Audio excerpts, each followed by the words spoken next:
வணக்கம் நண்பர்களே, நான் உங்கள் சுரேஷ். இன்றைக்கி வீடியோவில் நம்ம எதை பற்றி பார்க்க போகிறோம் கேட்டிங்கன்னா, நம்ம சிஎம் விஜய் முதல்ல சிஎம் ஆனதுக்கப்புறம் நடத்தப்படுற அரசு பொருட்காட்சி இதுக்கு நம்ம ஃபேமிலியோட விசிட் பண்ணியிருக்கோம். இன்றைக்கி வீடியோ முழுக்க அரசு பொருட்காட்சி உள்ளே என்ன இருக்குது அப்படிங்கிறது தான் உங்களுக்கு காட்ட போகிறேன். இதோட டிக்கெட் ரேட் என்னன்னு பார்த்தீங்கன்னா, பெரியவர்களுக்கு 15, சிறுவர்களுக்கு 10.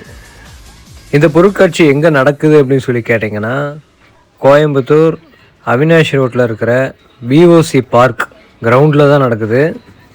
இந்த பொருட்காட்சி ஜூன் 12 தொடங்கி கிட்டத்தட்ட ஒரு 45 நாளைக்கு நடக்க போகுது. இதோட கரெக்ட் டைமிங் பார்த்திங்கன்னா 3 மணிக்கு ஸ்டார்ட் ஆகுது. இது எவ்ரிடே நைட் 10 மணி வரைக்கும் இருக்கும். நம்ம ஃபேமிலியோடு வர்றதுக்கு ஒரு 5 மணிலேருந்து ஒரு 8 மணி வரைக்கும் கரெக்ட் டைமிங். ஏன்னா கொஞ்சம் வெயில் இருக்காது.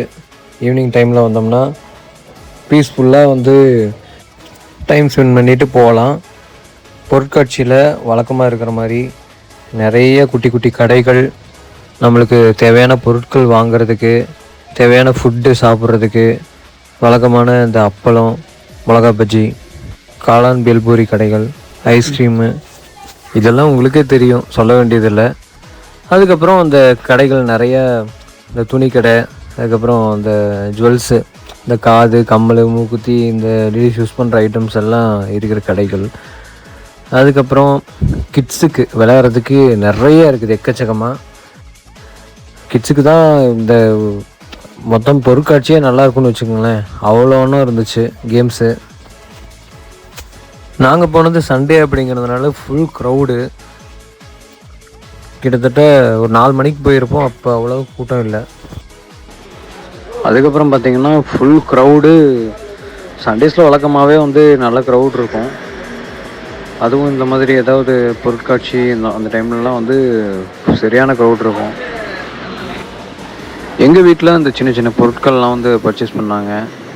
இந்த ஸ்பூன்ஸு, இந்த காதுக்கு போடுற அந்த தோடு, இந்த மாதிரியெல்லாம் பர்ச்சேஸ் பண்ணாங்க. ரேட்டு பெருசாக ஒன்றும் ரொம்ப விலை வச்சு விற்கிற மாதிரிலாம் இல்லை போல். ஓரளவுக்கு ஆவரேஜாக ரேட்டு வச்சு விற்றுட்ருக்காங்க போல். சரி, அவங்க என்னமோ பண்ணிட்டு போகிறாங்க, நம்ம எதாவது வாங்கி சாப்பிடுவோம்னு சொல்லிட்டு குலுக்கி சர்பத்து ஆர்டர் பண்ணோம். சஞ்சய் தான் மெயினாக குலுக்கி சர்பத் அப்படின்னு சொல்லி கேட்டே இருந்தான் நம்ம வீட்டில். ஸோ அதனால் ஒன்று ஆர்டர் பண்ணிவிட்டு மிளகா ஃபுல்லாக அவனுக்கு நிறைய போட சொல்லி இன்றைக்கி அவனை ஒரு ஃபயர் பண்ணி விட்டுறலாம் அப்படின்னு சொல்லி பிளான் பண்ணோம். அது எந்த அளவுக்கு காரம்னு சொல்லி பார்த்தீங்கன்னா, அந்த ஜூஸ் போடும்போது இன்னொருத்தருக்கு சேர்த்து ஜூஸ் போட்டாங்க. அப்போ பார்த்தீங்கன்னா அந்த ஒருத்தங்க ஒரு லேடிக்கு போட்டாங்க. அவங்க திருப்பி கொண்டு கொடுத்து கொஞ்சம் சர்க்கரை போடுங்க அப்படின்னு சொல்கிற அளவுக்கு ஃபுல் காரம் விட்டு எல்லா மிளகாயும் போட்டாங்க போல இருக்கு.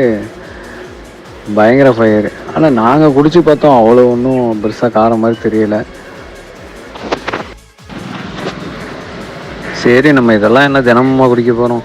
எனக்காவது ஒரு நாள் இந்த மாதிரி வரும்போது ஒரு ஜாலியாக வாங்கி குடிக்கிறது தான். சிபிக்கு இந்த மாதிரியெல்லாம் அந்த மிளகா நல்லா ஸ்பைஸியாக சாப்பிட்றது அதெல்லாம் ரொம்ப பிடிக்கும். அதனால் அவள் தான் நல்லா ருசிச்சு குடிச்சிட்டு இருந்தா. நானும் கொஞ்சம் குடிச்சு பார்த்தேன்.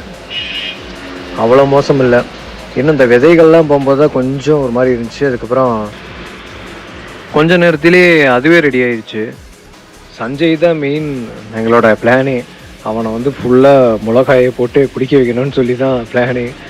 பார்த்தீங்கன்னா அவன் ஸ்டார்டிங்கில் நல்லா இல்லைன்னு சொன்னவன் அவனும் அப்படியே குடிக்க ஆரம்பிச்சிட்டு இருந்தான். எல்லாருமே கொஞ்சம் குடிச்சதுனால டக்குன்னு முடிஞ்சிருச்சு, அவ்வளோதான். சவுண்டு கூட இது நல்லா இருக்குதுன்னு சொல்லிட்டு இன்னொரு தடவை மறுபடியும் ஆர்டர் பண்ணி கூட குடிச்சிட்டு இருந்தா. நெக்ஸ்ட்டு அது முடிஞ்சதும் வாழைக்காய் பஜ்ஜி, இந்த மிளகா பஜ்ஜி, அதுக்கப்புறம் அந்த சில்லி கோபி அதெல்லாம் ஆர்டர் பண்ணிவிட்டு சாப்பிட்டுட்டு இருந்தோம். பெருசாக ஒன்றும் டேஸ்டெல்லாம் கிடையாது, சும்மா ஏதோ வாங்கி சாப்பிட்ணுங்கிறதுக்காக தான் சாப்பிட்டுட்டு இருந்தோம். நெக்ஸ்ட்டு ஐஸ்கிரீமெல்லாம் வாங்கி சாப்பிட்டுட்டு அப்படியே ரவுண்ட் அடிச்சுட்டு இருந்தோம்.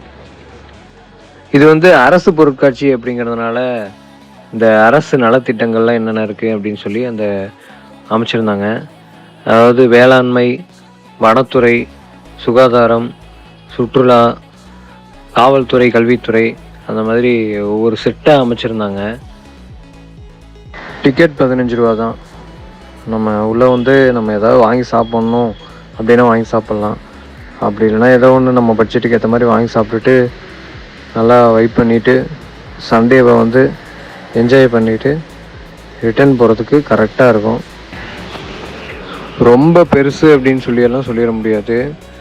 சும்மா ஒரு ரவுண்டு தான் அடிச்சிருப்போம்னு வச்சுக்கோங்களேன். ஆனால் நாங்கள் கரெக்டாக ஒரு 4 மணிக்கு அந்த டைம் வந்திருக்கோம். சுற்றி ஃபுல்லாக பார்த்துட்டு போகிறதுக்கு எப்படி இருந்தாலும் ஒரு 6:30 to 7 ஆயிருக்கும்னு நினைக்கிறேன். ஸோ ஒரு 3 hours உள்ளே வந்து ஃபுல்லாக ஸ்பெண்ட் பண்ணிவிட்டு சண்டேவை செலிப்ரேட் பண்ணிவிட்டு போகலாம். வேறு ஏதாவது உங்களுக்கு டீட்டெயில் தேவைப்படுச்சுனாலும் கமெண்ட் பண்ணுங்கள், நான் ரிப்ளை பண்ணுறேன். இந்த சேனலை இது வரைக்கும் நீங்கள் சப்ஸ்கிரைப் பண்ணாமல் பார்த்துட்டு இருந்தீங்கன்னா சப்ஸ்கிரைப் பண்ணி சப்போர்ட் பண்ணுங்கள். மறக்காமல் ஒரு லைக்கை போட்டு நீங்கள் யார் கூட இந்த பொருட்காட்சிக்கு வரணும்னு நினைக்கிறீங்களோ அவங்களுக்கு ஷேர் பண்ணுங்கள். நாங்கள் இத்தோட வீட்டுக்கு போகலை, அப்படியே கிளம்பி நேராக வந்து நம்ம பூ மார்க்கெட்டில் ஒரு பழமுதிர் இருக்குது, அங்கே போயிட்டு சிபியும் நானும் ஒரு ஆரஞ்சு ஜூஸை குடிச்சிட்டு அதுக்கப்புறம் தான் வீட்டுக்கு போனோம். ஏன்னா சிபி அங்கேயே வந்து எனக்கு ரொம்ப தாகமாக இருக்குதுன்னு சொல்லிகிட்டே இருந்தா. நாங்கள் வாட்டர் பாட்டில் எடுத்துகிட்டு போயிருந்தோம், பட் வந்து தண்ணியும் தீர்ந்துருச்சு. ஸோ அதனால் அப்படியே நேராக அங்கே போய் ஒரு ஜூஸை குடிச்சிட்டு நேராக வீட்டுக்கு போயிட்டோம். ஸோ இன்னொரு வீடியோவில் பார்க்கலாம். பாய் பாய்.